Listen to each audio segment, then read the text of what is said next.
We have 10 companies that own the entirety of our food system. In the UK, the reason why they banned these is because they found that they cause hyperactivity in children. We're overdosing people on it. They are knowingly poisoning us at this point. You're either going to pay for it at the grocery store or you're going to pay for it significantly more later at the doctor's office. An American company is creating cleaner, healthier cereal for kids in other countries, and then they're creating a toxic version of it for here in the United States. Where is the outrage? Not only would they not speak to us, one of their employees held a sign in the window that said, "Get off our lawn." And the reason why they're doing this is because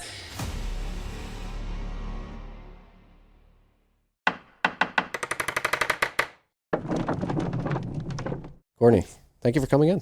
Thank you so much for having me. I'm very excited to be here. I'm very excited you're here. It's been Thank you. a crazy week for you. This has been such a wild week. It's been a wild month, if I'm being honest. I don't think I've ever flown so much for this movement, which is so cool. Well, it's a very important movement. This is the first time, I actually got to give you props, shout out. The first time my wife has ever felt compelled to come in and sit on an episode recording. Aww. She's here, a big fan of yours. And like we were saying, we've been very passionate about the sort of idea behind your movement, good, healthy, high quality food, particularly for us and our children. And I think what you guys are doing this week, particularly going at Kellogg's, is very important because most people are completely unaware of the arbitrary nature of what Kellogg's is producing for particular people in particular countries versus other countries.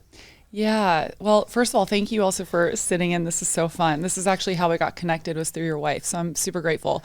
So for people listening that don't know what's going on right now. So Vani Hari, also known as the Food Babe, is a close friend of mine. And we spoke at the Senate a couple weeks ago. And at the Senate, she announced that her and Jason Karp, who's the founder of Hugh Kitchen, one of the founders, amazing chocolate bars, they announced that they were going to create a petition for Kellogg's to take their artificial food dyes and BHT out of their cereals here in America.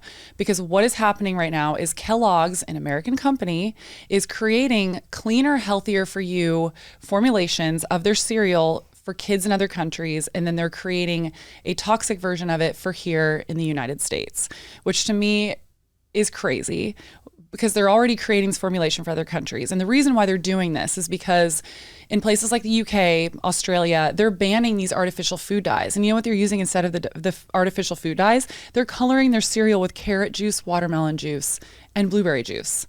But here in America, we get artificial dyes that are made from crude oil. And then they're also adding a preservative called BHT in there, which is banned in a lot of other countries because it's being linked to stomach cancer. It's crazy. Yeah. So is this what we hear about, like red dye? Yep. 6 or? Yeah, it's like red number 4, yellow number 5, blue number 4. I think there's a bunch of different ones. And what were we gonna say? Is this USDA regulation that's allowing this? Is this a oil lobby trying to use byproducts for their crude oil to get it into the food so they can sell it? I'm sure that's absolutely playing a role in that. The two main issues is, one, it's cheaper for them to do this here. Mm-hmm. And legally they're allowed to because there is a concept in the United States called GRAS, which is generally recognized as safe. And what that means is that we will pretty much put anything in our food supply, generally recognize it as safe, and it isn't until it's proven to be guilty that we take it out of our food system later, which is crazy. And then you look at the UK. It's generally recognized as safe. Yeah, we're like, generally we think it's safe. I don't know about you, but I want to definitively know that it's safe before we put it into our food supply. And that's exactly what they're doing in the UK. It's the exact opposite. They wait up to 8 to 10 years to introduce a new product or a new ingredient into their food supply because they want to actually do the research before they put it in there to find out if it's going to harm people. But here, we put it in and then we find out later that it's harming people. And you know how hard it is to get out of the food supply after that? We saw this happen with trans fats, otherwise known as hydrogenated oils. We found out later that those were absolutely detrimental to our cardiovascular system, and food companies were eventually required to take it out of their food. But also when they announced it, I don't remember the exact year, but they had like 5 years to take it out of their food. So it's crazy. And that's what I am curious to find out is, like, how do we solve it? Because you think about like something like Kellogg's, all these large food companies, they have these basically supply chains, these manufacturing lines, and they definitely have a process where like just taking it out is probably not as easy as one would like it to be. But do you think Kellogg's is going to be forced to solve this problem, or is it competitors, because that's what we've noticed, competitors who are frying things in things like avocado oil or beef tallow, just alternative products, Siete, which just got bought by Pepsi, funnily enough. Yeah. Are you worried about that? Like, you know, it's nuanced for me because we're so concerned about affordability and accessibility in this country. And the way that we get those products to become more affordable and more accessible is they get the distribution through PepsiCo. economies of scale.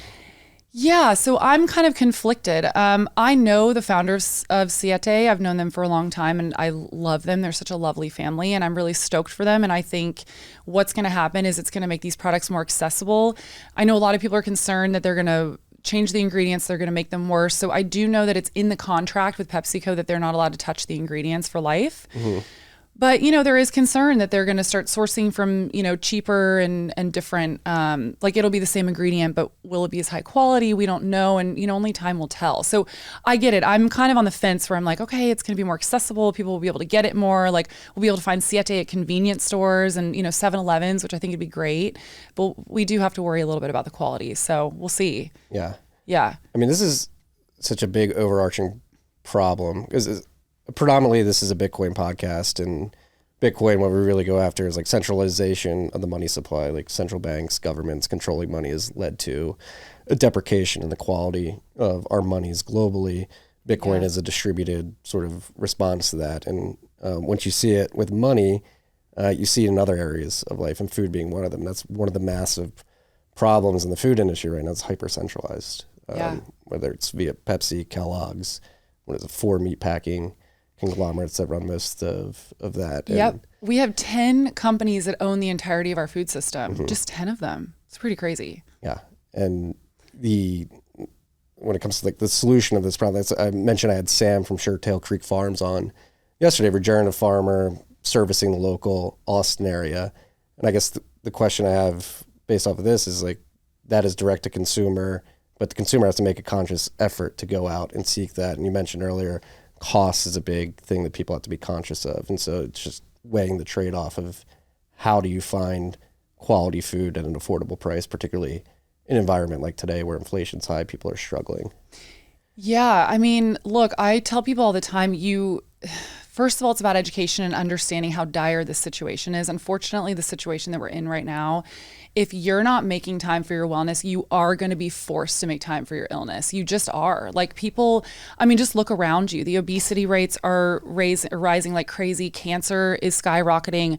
Autoimmune disorders, cardiovascular disease, like you name it. I mean, probably everybody listening knows a handful of people that are dealing with all of this stuff right now, And so unfortunately, it's on us that we have to protect our health and become the CEO of our own health.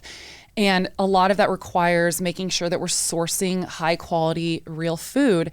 And another thing that, I like to remind people of is that, look, there's no such thing as free lunch. Like you're either going to pay for it at the grocery store or you're going to pay for it significantly more later at the doctor's office. And people don't like to think about that. And a lot of people like to, kick the can down the road and deal with it when the time comes. But I'm telling you, the time will come. It's not like if it's going to come, it will come if you're not paying attention, because unfortunately it's gotten so bad that we can't afford to not pay attention to it anymore. No, it's not even arguable. I think it's a fact. It's going to cost you more down the line in healthcare costs. Oh, for sure. I mean, if you just look at Ozempic is more like an elective thing for, well, I don't know if I want to say it elective if you have diabetes, but I mean, those pens cost like $1,200 a month. So it's like, are you going to spend that on high quality, organic, healthy meats and real food? Or are you going to spend that on medications? And are you going to put that back into the healthcare system and spend significantly more money, on surgeries and pharmaceutical drugs and all these other things? Not to mention, you talk to anyone who's sick and who's going through something really major like cancer, they would do anything to not be in that position. They would pay any amount of money to be well. Yeah. And you mentioned Ozempic. Is that an example? I've heard both sides of the story of Ozempic, Wegovy, all the other similar, what is it, GLP-1s? GLP-1s. Yeah. Is that another instance of something that's been introduced to the market we maybe don't have enough back-tested data to understand how it actually affects us? So those ones are really interesting. I actually have a really good doctor friend. Her name is Dr. Tina, and she started diving into the research of this and what these GLP-1s, they're peptides that our bodies actually create. Her argument, which I think is a pretty strong argument based on the science and the data that she's been looking into, is that what's happening specifically things with like Ozempic and Wegovy is that we're overdosing people on it. Because essentially they're getting this dosing pen and everybody gets like the same dose. And she said that they're getting way too much. So she's arguing that if you get a really small amount of GLP-1s, and she's saying get it from a compounding pharmacy, because also, you know, with these big pharmaceutical companies, we don't know what kind of preservatives and other additives they're adding in. That's a big concern too. And she also thinks that that's probably part of the issue as well. And she's a huge advocate for getting really small doses of these GLP-1s just to stimulate the metabolism, help people get back on track. And you know what, to be honest, I kind of agree with her, because we're at this place right now where it is such a mess. So many people are so overweight. So many people are dealing with diabetes that it's not going to be as easy to turn this ship around without some sort of at least a little bit of like an intervention if you've gotten really too far.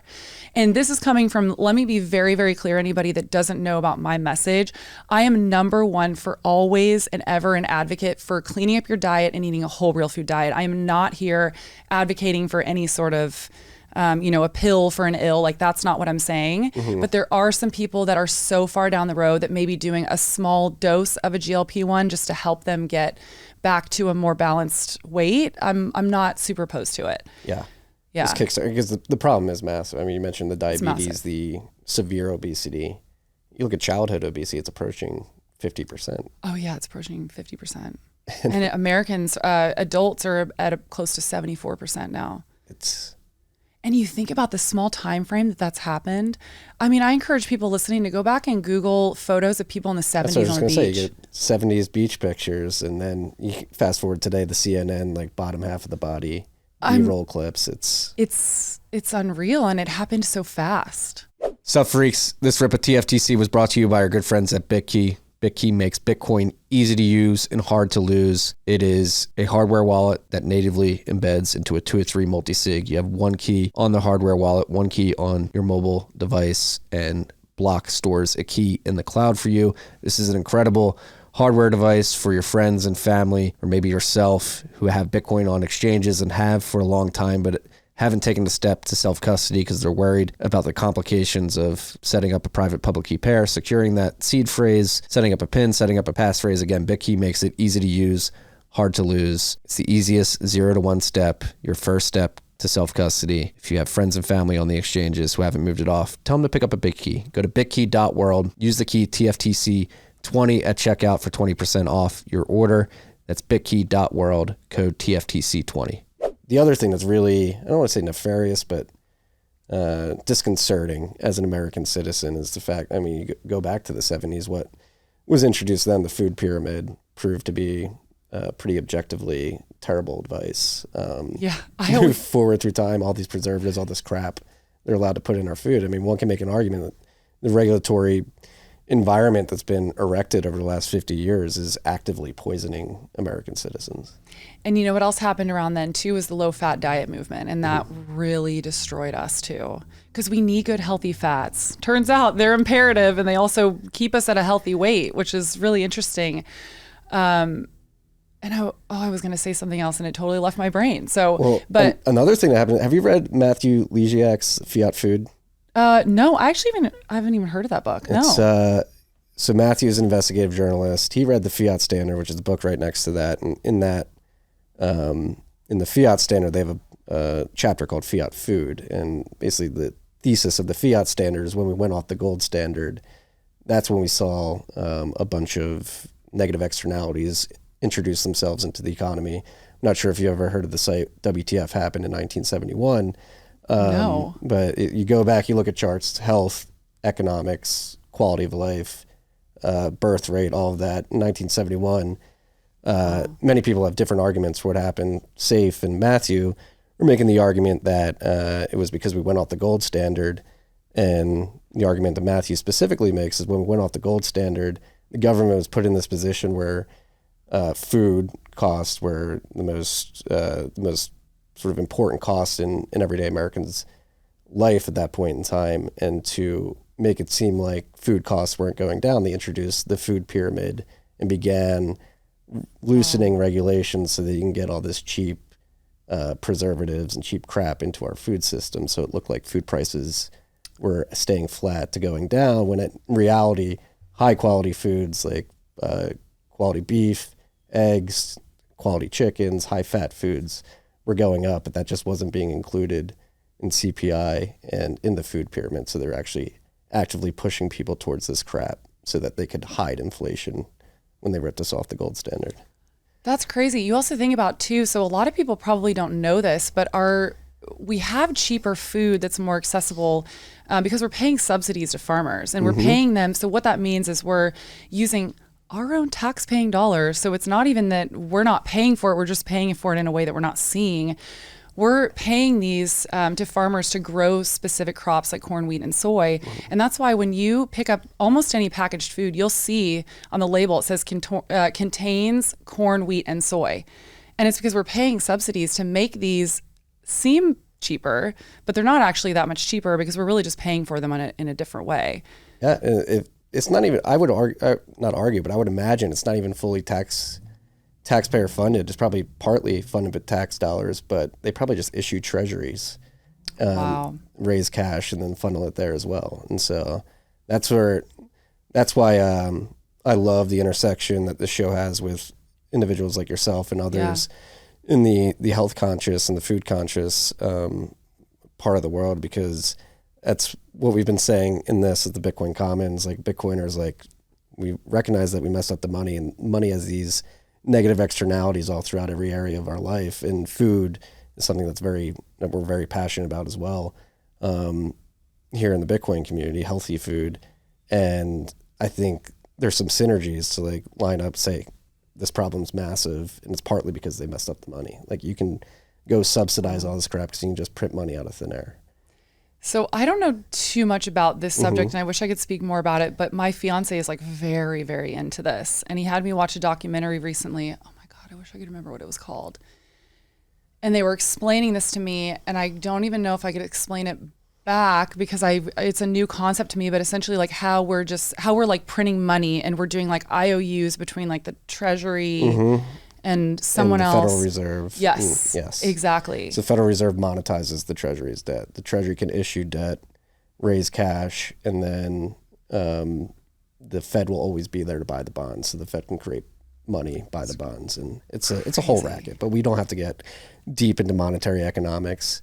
But you're right. It is cool to see the parallels of it. It's I always say something similarly to what you said a minute ago, is that food was the first thing that opened my eyes to the corruption of what was going on. And now I just see that it's copy and paste in almost every industry in the United States in some way or another. The corruption is really deep. It's a problem when you have centralized forces. You can't centrally plan an economy. You can't centrally plan money, food, healthcare. Centralization ruins everything, in my opinion. But getting back to like it does feel like, despite everything we've just said, there is extremely positive momentum in the right direction. Like the noise that yourself, Dr. Means, and his sister, others have made, particularly on Capitol Hill a few weeks ago, people are connecting with it. Like my wife was saying right before we started recording, she's seeing friends in her circle that would never talk about this stuff actually sharing it and saying, oh my God, I can't believe this is true. And that's one thing that is exciting. I don't like to get too political, but leading up to this election, the fact that MAHA has become a theme is something that I am just extremely thankful for. Yeah. Oh my gosh. I'm so excited about this whole movement.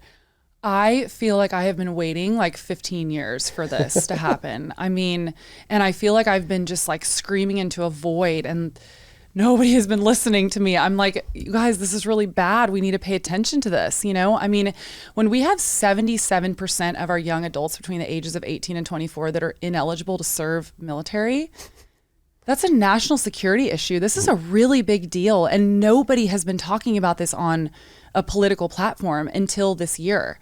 So when RFK came out and aligned himself with Trump. And we don't have to go political. I'm happy to go as political as you want, but we also don't have to, because I know it can be very divisive.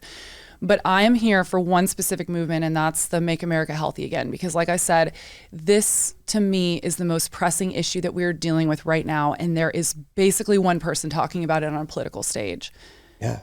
It's crazy that there's not more. And it's such a stark juxtaposition to the last time I can remember health being sort of front and center in the political stage is when Michelle Obama labeled tomato sauce as a acceptable vegetable, a healthy vegetable that could be injected into our public school lunch system. So I want to talk about that for a second, because Michelle Obama was this hero, right? Where everybody was like, oh, she's trying to get kids healthier. And let me tell you that she sold us out. And I was pissed off about it, because in the very beginning, I was fully on board with her. I was like, yes, like she was talking about the food, and she was saying that we need to get all the preservatives out. And there's a big issue here. We're eating a lot of processed foods. And then all of a sudden she kind of disappeared for a second. And then she came back and she was like, it's all about moving our bodies. And then her movement was sponsored by, I don't remember the exact brands, but it was, you know, Kellogg's and General Mills and of that kind of nature. And essentially what happened is big food, who has a lot of money. And when I say big food, I'm talking about these big conglomerates that I mentioned earlier, like the 10 companies that own our food system, got a hold of her messaging, and they said, no, we can't get these kids to stop eating our processed foods. So we're just going to tell everybody that it's actually that they're not moving their bodies enough and they need to be more active. I'm not vilifying getting more active, but we need to start at the source, which is the food. And her whole movement was co-opted by that. And now she just released a healthier for you soda or something for children that has so much sugar in it. Sorry, I'm not stoked with her whole movement, and it was completely co-opted by big food. And this is what we're talking about, the centralization of all of it. These companies have so much money and so much power that they are lobbying in Washington, and they're getting politicians and first ladies and presidents in their back pocket. Yeah, well, and that's the whole messed up thing about the interconnected system, is because they can issue treasuries, print money, give it to these companies in subsidies, and then the companies can then use that money partly to grow the shit food and then partly to give it to the politicians so they get their way. They're paying for their campaigns. And with this in mind, like, what has the response from big food been like to the noise that you guys have been making over the last month? I mean, for years, but particularly the last month. So we should talk about Monsanto in a second, but I'll talk about specifically what's happening right now. So with Kellogg's, they have been deafeningly silent, which is going to be very interesting what's going to see in the next couple weeks, because Vani Hari, the food babe, has done petitions like this before. She went to Kraft headquarters in, I want to say it was like maybe 2017, something like that. And she only had a handful of people with her, by the way. When we showed up yesterday, we had 1,000 people with us, 1,000 plus. We had over 400,000 signatures from Americans that are concerned about these dyes. And they all signed the petition, and we showed up. Not only would they not speak to us, one of their employees held a sign in the window that said, "Get off our lawn." That isn't, this is a really bad look for them. Okay, boomer. Literally. Kraft opened their doors for Vani and at least let her in, and she got to have a full-blown conversation with them. And you know what? Actually, they ended up taking their dyes out, which was really incredible because there was so much pressure from the public. Kellogg's wouldn't even have a conversation with her. This is what's so crazy to me. Now, this is horrible, but you know what Kellogg's would have done? They should have done if they were smart. They should have said, okay, we're going to entertain this, and then, tell her that we're going to take these out and we're listening to you and whatever. And then they never do, but they look like heroes. Now they really look like villains, which honestly, I said yesterday, this could not have been a better response, because I think that if they had said like, yeah, we're listening and we're going to take it out, and never did, that would have been horrible, right? But now people are going to boycott them, and I think they're going to be forced to do something. They're going to be forced to do it eventually, because California just signed a law that they're no longer allowing these artificial dyes in their food at schools. Doesn't happen often, but props are due to the state of California. That's like the first good thing Newsom has ever done. I was really shocked by that, actually. I was like, oh, wow, he actually did like one good thing. But it is astonishing that we have to fight this hard to get these poisons out of our food system. You talk about the direct health effects, particularly like cancer, inflammation, autoimmune issues. But then you look at the education system too. And what's not talked about as most is like how hyperactive this makes kids. And you look at testing scores throughout the years and they're going down and people are like, what's going on? Public school system's getting worse. It's obviously a multifaceted problem. And I think one of the biggest issues is the food. And I've experienced this firsthand in college. I volunteered at an inner city lacrosse program in Chicago, and I traveled to the south side and west side of Chicago and spent 2 or 3 days a week after school with these kids for 2 years. And that was like the one thing I noticed is they couldn't pay attention, and their food source, they lived in food deserts, so they're getting honey buns and sugary drinks at the gas station before they came to school. And people are like, oh, why can't these kids pay attention? It's like they're eating shit. Like, I mean, we're hopping them up on sugar and then we're hopping them up on these dyes, which, by the way, in the UK, the reason why they banned these is because they found that they cause hyperactivity in children. Really? We already know. Yes, there's studies that show this. And then I have, of course, this is anecdotal, but we have the studies to back it up from the UK. And then anecdotally, I can't tell you how many messages I've been getting from moms recently that have said, thank you so much for doing this. I mean, I had this one mom the other day that wrote me and she goes, I know this sounds kind of crazy, but every time my kid has this artificial dye, she comes home and she was like, it's like The Exorcist. Like, she has these crazy tantrums. And so many parents are starting to make these connections that their kids will go to a birthday party and they'll have all these artificial dyes and the candy and, the cake icing and all this stuff. And they said they'll come home and they have full-blown meltdowns. Yeah. And you think about the second and third order knock-on effects, it's been completely misdiagnosed where it's like, oh, your kid has ADHD. We need to put them on Adderall starting at age 12. And then you have a whole generation of individuals, millennials specifically. I mean, Adderall was very prevalent when I was in high school. Oh yeah. And you have a generation of adults now who've been on this amphetamine for 2 decades. Yeah. And what are the long-term effects of that? What are the long-term health costs of that? And it's like, we're not striking at the root of the problem and you're trying to treat it with pills and other remedies, and it's completely neglecting the core of the problem, which is we've messed up the food, which provides us with the energy that allows us to go use our brains to do things throughout the world.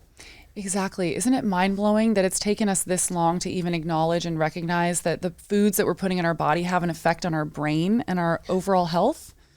Yeah. It's like how, I don't know. It's mind-blowing to me that as a society and a collective that we haven't figured this out sooner. And I would argue that we, on a large scale, haven't even figured it out yet, because there's people like myself that are fighting for this and then being called anti-science and, we're fear-mongering and, the whole slew of things. How are people calling you anti-science? What are the arguments they're making?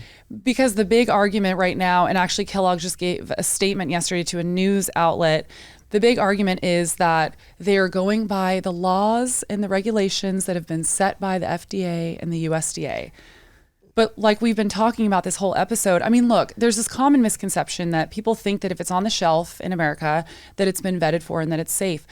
I'm here to tell you, it's just not the case. The FDA themselves, they have admitted themselves that they do not have the manpower to overlook all of the additives that are in our food supply. I'll give you an example. In the UK, they allow around 300 additives in their food supply.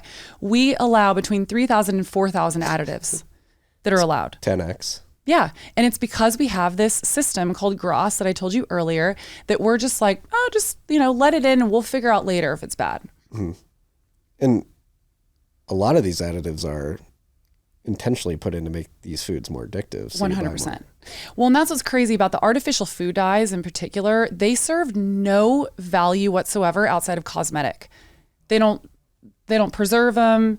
They don't make them taste any better. It's fully just to make them brighter colors. And Kellogg's has also admitted that they've done studies on kids, and the kids gravitate towards the higher, like the brighter, more like neon colored food dye. So that's the thing, is that it directly affects their profits because they know that the kids are going to reach more for the brightly colored stuff. And that's why they put it in there. Yeah. I mean, it's very predatory. It's incredibly predatory. Which, I mean, getting to the solution of the problem, my wife and I very focused on this. Like, parents have to take responsibility in some regard and really say, no, we're going to actively and consciously avoid this stuff and be the adults in the room when the boys are reaching for the brightly colored things in the middle of the grocery aisle and say, no, we don't need that. Yeah. And look, I'm not a parent yet. I hope to be one someday. I can only imagine how hard that is. I used to nanny. It's very hard. I used to nanny, and I know a little bit about, taking them to the grocery store and fighting with them because I'm like, no, your mom doesn't want me to buy this for you. And also just knowing what it would do to their bodies. I know that it's hard. But again, like you said, you are the adult in the room, and I don't understand what's happening with parents right now. Like, I'm not trying to like vilify or shame them, but it feels like there's this thing happening right now where they're letting the kids drive the car, and I don't understand why that is. I don't know if parents are like scared that their kids are going to hate them, or have you heard of the gentle parenting? I was just going to say the gentle parenting. We hate the gentle parenting. Yeah, I'm not a fan of that at all. You sit down. Hey, I know you're a little frustrated right now, and I understand. I have compassion. I feel for you. It's just not the way I think. Well, I prefer the French way of parenting, which is like, you are on this journey with me. I am the adult. But look, you're the adult. These kids don't know any better. Their frontal lobes aren't even formed yet. Like, your entire role as a parent is to protect your kids from being harmed. That's literally your only role. And your kids don't know enough. They don't know that they're being harmed by these products. And I'm sorry, unfortunately, your kids are being harmed by these products, and you have to be the adult in the room, and you have to say no, because that's your number one role as a parent, is to protect your kids. Yeah. And anybody listening out there doesn't understand, humans, we have the hardest job at this. If you're an animal, it takes 6 months for your fawn or your doe to be able to go out and into the world by themselves. Humans, literally 25 years until your brain's fully formed. I know. it's and that's one of the things you sign up for, to be a parent, and it's the harder part of your role. But let me tell you, I had a mom growing up who was very on food and nutrition since I was a kid. Mm-hmm. I was very fortunate. My mom was making everything from scratch. I mean, I remember very vividly her cranking out homemade pasta on the counter, and I'd be sitting on the counter like catching this like pasta that she made from scratch. And I know not everyone has that. But I was really upset as a kid with my mom because I had this one girlfriend who was getting Burger King, 4 to 5 times a week. And this friend of mine has struggled with her weight her whole life. She's struggled with health issues her whole life. And I was so mad at my mom when I was little, and I would get in fights with her, and I'd be like, I don't understand. I want the Dunkaroos, and I want the Burger King, and I want all this stuff. But when I grew up and I realized how hard my mom fought for my health, I'm going to get emotional about it. That's the greatest gift my mom has ever given me. Yeah. That's truly the best gift you could ever give your children. So if your children are fighting you on it right now, one day they will be so grateful that they're not infertile like all their friends are, that they're not struggling with their weight, that they don't have autoimmune conditions and heart issues, because you actually protected them from this annihilation that's happening in our food. Don't want to make her blush in front of a very proud husband. That's our oldest's favorite thing to do, is make pasta and meatballs with my wife. Oh. Also, get your kids involved. He's got his own apron. He's got his own set of plastic knives. I love that. He gets into it. And get your kids involved, because that's really how they will be more excited about the food. Because if you get them involved, and they're going to want to eat what they make. Yeah. And it's important. Like, the decisions you make, I think that's what we're coming to learn. Decisions you make in these early years, the most formative years. I mean, particularly like ages 0 to 6, when their brains are forming as rapidly as they are. Like, the decisions you make in these early years have a compounding effect down the line. And they do. And people are just feeding their children shit. And we're not saints. Like, we certainly have our moments of weakness where it's like, all right, we're going to stop it in and out on the way home. But I think it's a balance and a trade-off that you really have to focus on and put effort into. Exactly. Look, I'm of the mind, like, I don't sit here as a perfectionist either. I think some people see my account online and they think that I'm just like this, rigid person about everything. I'm not. I eat out with my friends, and I don't ask what the cooking oils are. And, like, sometimes, like, you do the best you can. My thing is, like, control the controllables, control the things that you, like, 100% have control over. And you have 100% control over everything that comes in your home. So do that. Maybe do a thing where, like, you make sure that you're eating mostly whole real foods at home. You're bringing in the best groceries that you can. You're getting the highest quality meats. You're buying, whole real foods. That way your body is resilient. And then when you go out to eat, you can have a free for all and go to In-N-Out and do that. My thing is, like, just don't go to In-N-Out every day. Yeah. Cook as many meals as you can at home. That way, when you do want to go out and enjoy things with your friends or your family, you can. Your body's resilient. Mm-hmm. And so, with what's going on right now with MAHA picking up steam, what is your hope for the next 6 months, 1 year, 5, like how like where do you want this momentum to go, and like what actionable thing, particularly out of this Kellogg's event, do you want to see, or are you hopeful for?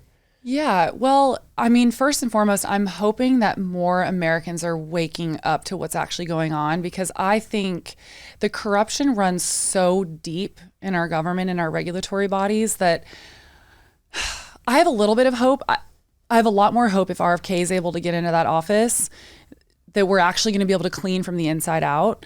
I'm actually incredibly hopeful with RFK Jr. on our side, but I also think a lot of this is going to have to come from the bottom up, where we're going to have to essentially we're going to have to take away the profits from these companies. Mm-hmm. You know, this is something that I love to remind people all the time, that you as a consumer have a lot of power in this, actually. Jason Karp, who I mentioned earlier, he's the founder of Hue Chocolate. So he's been in this world for a long time. And he said at our Senate hearing, he said, you know, if some of these companies lose just 5% of their sales because people are saying, like, we don't want to buy this anymore until you take this crap out, they will change. Because he said even 5%, they're going to go, whoa, whoa, whoa, whoa, whoa. Because he said he's seen it before. So if we just start demanding better from these food companies by saying, we're not going to do this anymore, we're not going to buy this anymore, and we're not going to allow you to poison us anymore, and you start putting your money into these amazing companies like that the farmers that you were just talking about, or, you know, find local organic farmers and ranchers that are actually growing real food and are creating food with love and with your health in mind, we actually have the power to make a pretty big change in this movement. So I'm hoping to see a little bit of both. I'm hoping to see some of these regulatory agencies and bodies being held accountable, draining the swamp, if you will, getting these corrupt people out of there that don't care anything about our human health and that are just taking profit from all these, you know, large companies like Monsanto and Bayer now. And then I'm also really hoping to see a movement from the American people that are just like, we've had enough. We're demanding better for us. Yeah. You'd think, I mean, some people are still, have their head in the sand, a little cognitive dissonance, but what the FDA was pushing between the years of 2020 and 2023, you'd think people would wake up and say, maybe they don't have our best interests at heart. Oh my God. All they care about is profits. Literally, it's all they care about. It's a revolving door. You literally have somebody go straight from the FDA to the board of Pfizer. I just talked about that on another podcast. I don't think people understand how insidious it is. And I don't know if it's that, I think maybe some people can't handle, because it really, it's truly, it's like evil. And it's hard to understand that this is happening.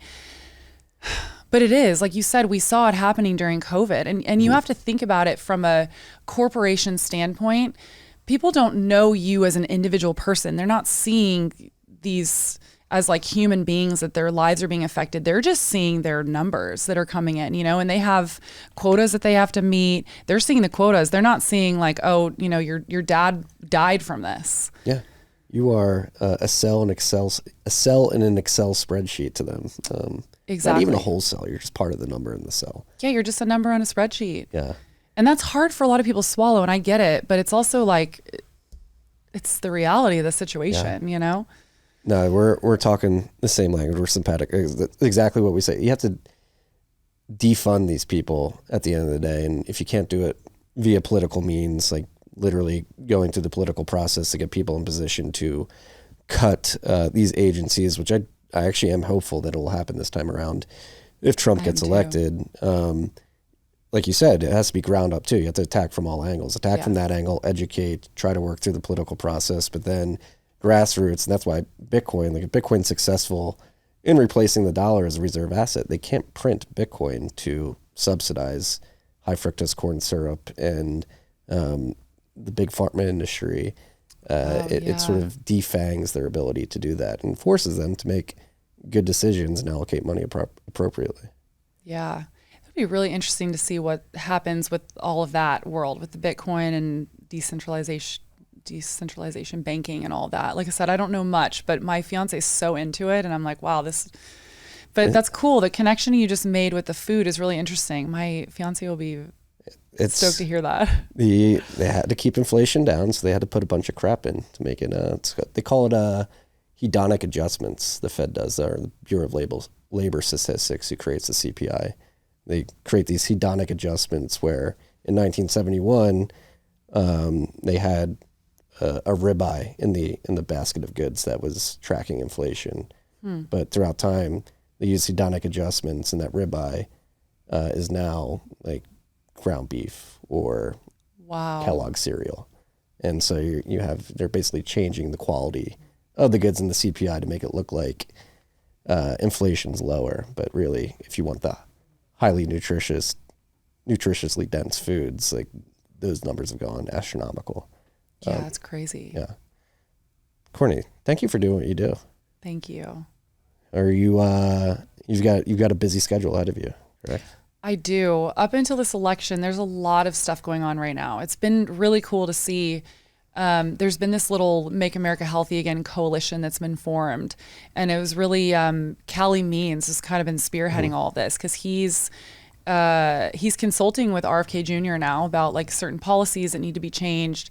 And we have this little group of people with his sister, Dr. Casey Means, Will Cole, everyone that spoke at the Senate, basically, like Brigham Bueller, who's amazing. And then obviously, of course, RFK Jr. And so we're hoping to really move the needle on all of this. So we'll see. What policies do you think need to be changed out of what are like the low hanging fruits? Oh my gosh. Well, I mean, I don't know if I can think of direct policies, but I would say more in general, what needs to happen is we need to have people in our regulatory agencies that are not corrupted and being paid for by big pharma companies like Pfizer. Like you said, there's this whole revolving door between Pfizer and FDA. That's happening across the board. Like we're seeing that with food companies, with big pharma companies, with big agricultural companies. So I think in general, we need to get the corrupt people out of there, and we actually need to get people in place that really care about our health and that are. Do you think we even need the FDA? That's such a good question. We went through this with baby formula, Serenity Kids, the baby formula that we used with our children, and it's not FDA approved, but it's, I think, inarguably the most nutritionally dense, not filled with corn syrup and seed oils. Exactly. They use a healthier oil. They use a couple of healthier oils, and yeah, it's like grass-fed milk.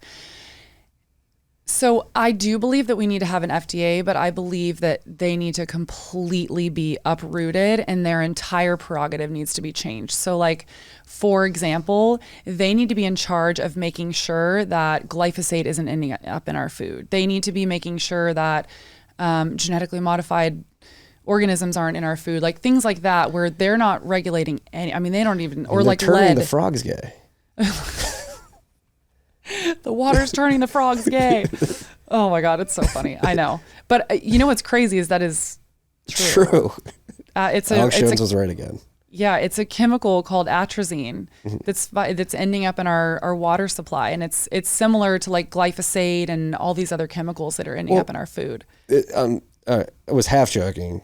I mean, it is true. No, it's happening. Yeah, but no, the other, like, accountability is what I want to see, and like, thank God I brought this up before you left. But like fluoride, last week they just come out and they're like, oh yeah, we've been calcifying your amygdalas for the last 50 years. That's pretty bad for you. It's lowering IQs. And like, all right, thanks for letting us know. But what are the repercussions of just nonchalantly admitting that to the country? Oh yeah, and they're just like, oh, anyways, like, and then they get a little slap on the wrist, or maybe they don't get anything. Yeah, they it's don't like get the anything. government. Like nobody's holding them accountable. I know, and it's so maddening because that's one of the ones that. And that was the NIH, correct? I believe came out and admitted that. I think it was the NIH, and there was also a Cochrane report that just came out about it a couple weeks ago.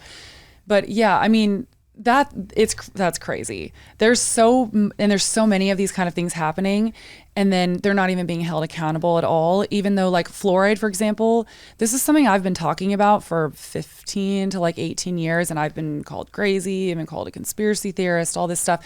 Like this is stuff that we know. We already know that it's harming people, but it's taking so long for our regulatory bodies to get on. And a lot of it is because there's so much industry funding that, they're blocking. Like I'm assuming, I don't know, but I'm assuming the American Dental Association probably has been trying to block this from coming out. Like there's industries involved that don't want to have to change their ways.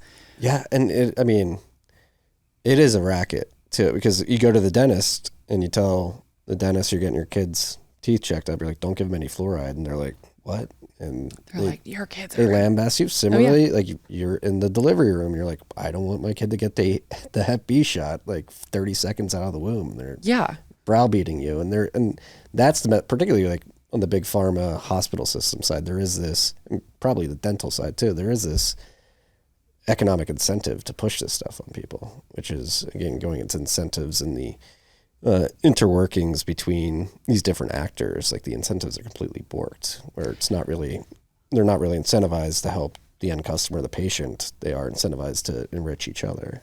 Exactly. Like I said earlier, they have all these quotas to meet, pharmaceutical drugs to sell. Like doctors have a quota they have to meet every month with certain pharmaceutical companies, and it's not in the best interest of our health. And I was actually having a conversation with somebody the other day about this. What makes me so mad is that this is stunting our ability to progress science forward right now.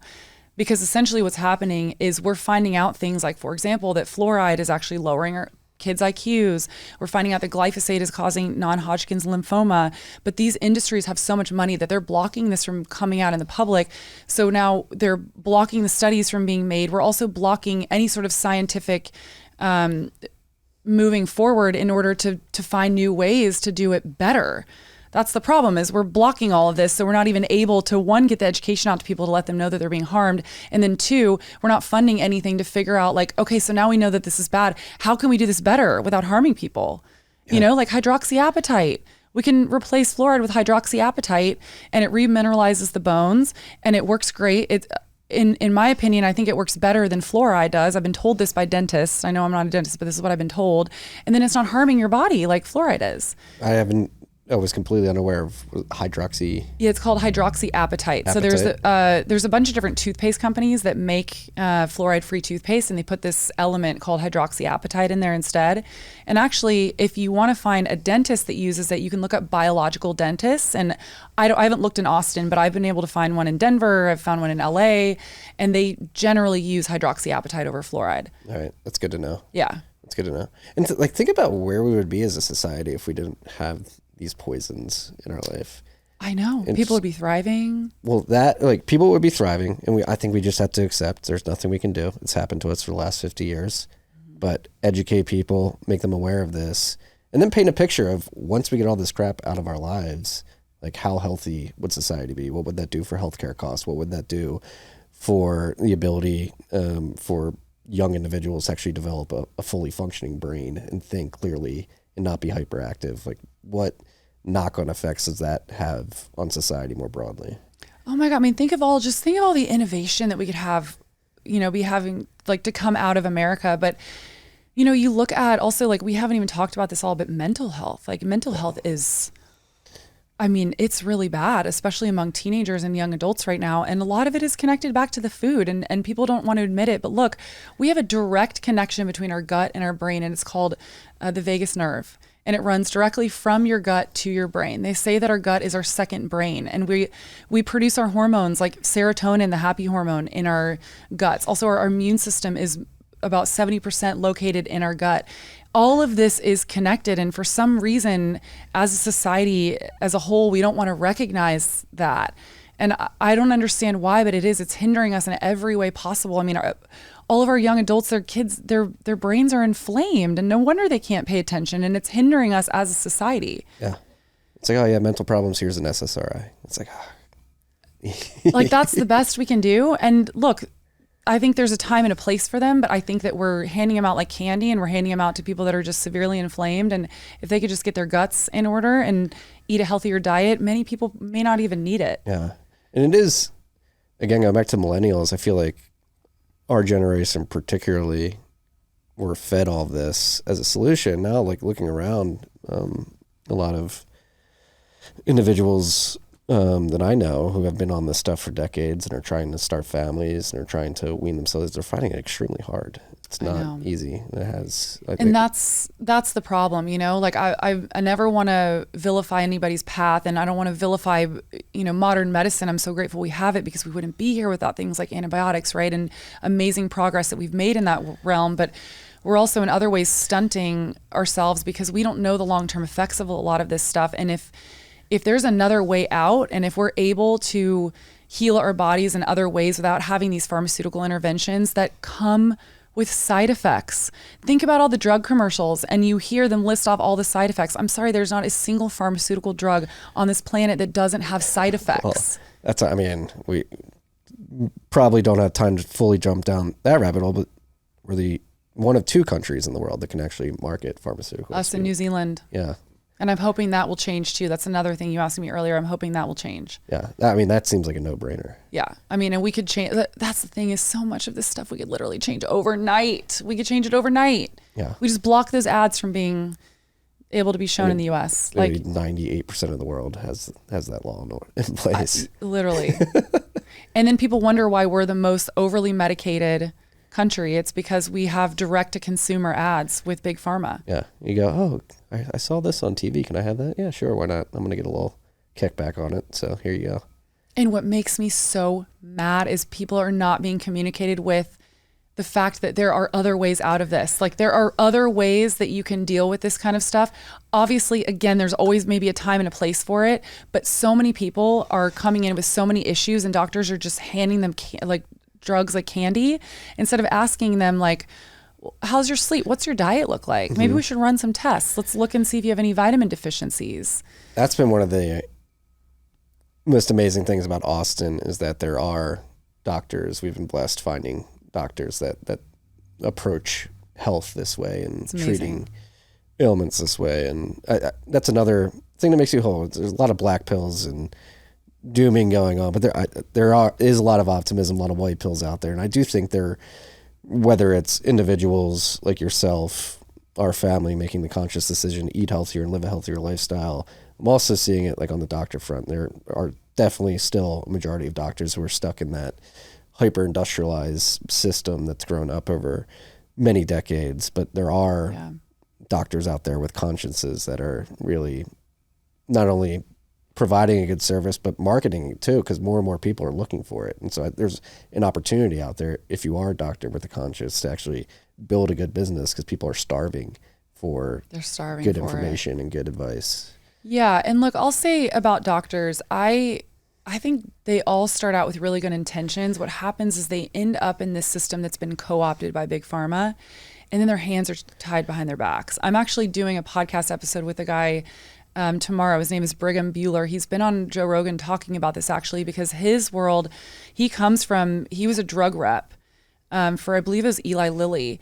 And he started seeing the inner workings of how corrupt, our big pharma is, and our insurance companies, and how once you're, first of all, you go through the medical system, the schooling, the majority of your education has been funded by these big pharma companies. So they're getting their education from the pharmaceutical companies themselves. They're essentially being taught to treat symptoms with a pill. So they start to match symptoms with a pill instead of oh, that symptom, maybe something's happening in the body. And again, I'm not vilifying the doctors for this, but they go in with good intentions, and then they come out indoctrinated in this system that they're sometimes maybe not even fully aware that they're not helping their patients. We could dive down a deep Rockefeller rabbit hole. Oh God, here. the Rockefeller stuff is. Because that's what started all this, right? I know. They funded it back in the 20s or early 1910s. They co-opted the medical system, and essentially they took out any sort of natural holistic remedy, because they were like, we want to cut all of this out. Mm-hmm. They called it quack science and said, we're gonna start putting everybody on pharmaceutical drugs. And I can't remember. There's parts of the stories that I don't remember specifically, but there was something with crude oil, how they were able to start creating. Because they had Standard Oil. Exactly. Their monopoly, and they needed something for the byproducts of that oil production. Yep. Mm-hmm. Because I think this was also around a time when there was they called them the witch doctors and all that, and people there were people in that movement. Snake oil salesmen. Exactly. That were truly harming people, and so obviously everybody jumped on because they're like, okay, these people are harming people, and they're selling them tonics and shit that doesn't actually work. But the issue is that then we also took out all this wisdom this ancient wisdom that we've had passed down over millennia. Yeah, we've had passed down forever, that all of us are born with. We have this innate wisdom on how to take care of ourselves and how to feed ourselves, and also like I'm of the mind that nature gives us everything that we need. Think about like honey, for example. Like this is a perfect example. If you're dealing with allergies, go get a honey from a local community near you, and that will actually help treat your allergies that you're dealing with in your area that you're living in. And it's things like that where I'm like, we could never recreate that as humans because we don't even understand how that works. Yeah. It's funny you mentioned that. I'm from Philadelphia. Originally, I was home last weekend for a wedding and had an allergy attack and asked my mom where I could get some local honey and explained to her that's why I wanted it. And she was like, are you crazy? It's like, amazing. No, this is because I have it. When we first moved down here, cedar fever hit me like a ton of bricks, and going to the local farmer market and finding local honey actually helped. Like Isn't that amazing? Yeah. I haven't had cedar fever in a couple of years. Wow. Yeah. I mean, it's little things like that. And we just completely rid the entire medical system of that. And now we call that quack science. And it's like, how do people think that we got here as humans for thousands of years before we had all these medical interventions? And again, because people come at me so hard for this, I'm not vilifying modern medicine.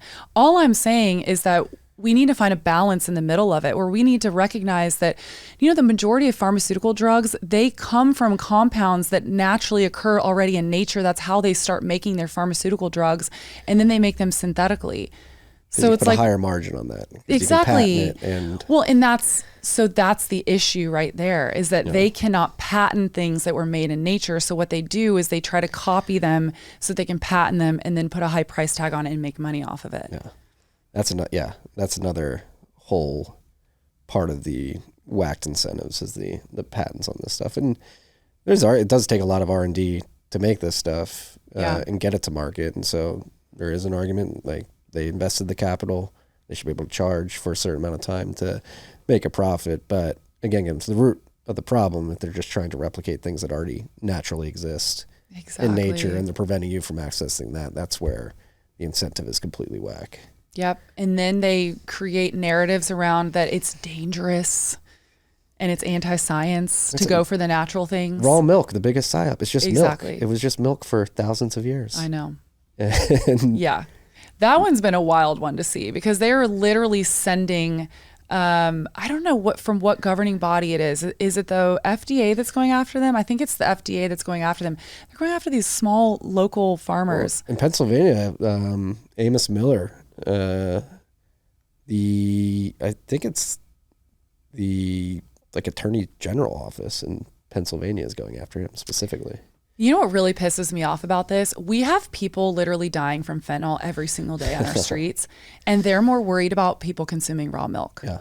You know how many people have died from raw milk this year? Like one. I think it's in the last 10 years, it's been one person. And so I had a reporter covering the Amos Miller case, and they're trying to tie it to him coming from this farm, and it turns out it was a 90-year-old woman who had drank the milk 2 months prior, and she died of something obscure in the middle of the night in Florida, 1,000 miles away a couple months later, and they tied it back to him. Yeah.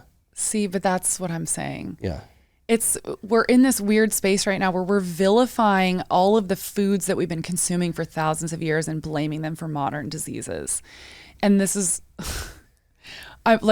for example, so we're vilifying raw milk right now. We're also vilifying eggs and butter and red meat and telling people that they're causing the modern diseases that we're dealing with. And I just, back to what I just said, how are we justifying that we have all these people dying from fentanyl and then our regulatory bodies are going after these small farms that are mad about raw milk? And we're telling everybody that ground beef and eggs are less healthy for you than Lucky Charms and that eggs and ground beef are causing heart attacks.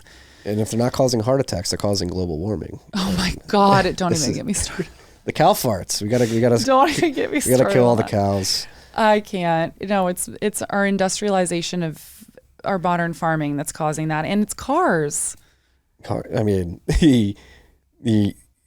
I think it's all aside. I think we're gonna be fine. But coming after cow farts for global warming, it's they literally eat grass and produce more grass, which pulls oxygen, pulls CO2 and create CO2 from the atmosphere creates oxygen for everybody. It's insane. It's like everything across the board that we've discussed. It's a combination of don't believe your lying eyes that good food is not actually healthy for you, despite the fact that you're chiseled and you look good. Nobody's saying this to me, but there's no corruption here. We're looking after your health. The FDA, the pharmaceutical industry, the food industry, we're all looking after your health. Don't worry. And when it comes to raw milk, stay away from it. It's don't believe your lying eyes. Well, exactly. I mean, meanwhile, Americans are fatter, sicker, and they're fatter and sicker than ever. Yeah. And they're telling us like, oh no, everybody's fine. Are you kidding me? Look around. Yeah. All you have to do is look around, walk down the street. CNN, bottom half of the body B-roll is all you need to look at. It's it's crazy. It's a sign. And that's why I'm happy we have individuals like you out there fighting the good fight, emboldening people with confidence like my wife and others to be confident enough to speak out about this because they feel better educated. And another thing, we just need to, that's one thing we've learned in Bitcoin, coming at the central banks, just ridicule them because they're objectively wrong. They're stupid. They're a detriment to the long-term health and quality of life of everybody, whether it's via debasing our savings by printing too much money or debasing our food by corrupting the incentives in the food system. These people need to be ridiculed. I mean, there is a degree of civility where people should come to the table and say, hey, these are the reasons why I think you should change your ways. But there's also, I believe, room to ridicule these people because that humor really connects with people very well too. So, yeah, I love that. That's great. And there's a level of like holding them accountable. And also if we ridicule them enough, they'll hopefully be so embarrassed to be forced to make change, you know? Yeah. Need to ridicule, embarrass them, shame them. Yes. Courtney, we're going to shame them. Bring shame back, dude. For real. We need it. Yeah. No more. We need a healthy level of it. You can't gentle parent with these zealots that are centrally planning our lives. You need to shame them. We need to bring back bullying. We really need to bring it back. I'm probably going to get canceled for that. But I mean, look, they need to be held accountable. And my thing is like, where is the outrage? Where is the outrage for this? Like more than shame them, we should be pissed off. They are knowingly poisoning us at this point. I would argue that I think that it started out with good intention. I really believe that. But we now know what this is doing to us. And now they are digging their heels in further. And I'm pissed off about it. And we should all be pissed off about it. We should be. It's I'm going to hold my words because I have some thoughts on what should happen to these people, but I won't say it on air. No, and I'll just end. Like I've said this story many times on this podcast, but I myself, I had crazy autoimmune issues, particularly eczema, for the first 20 years of my life, and I had topical creams and steroids.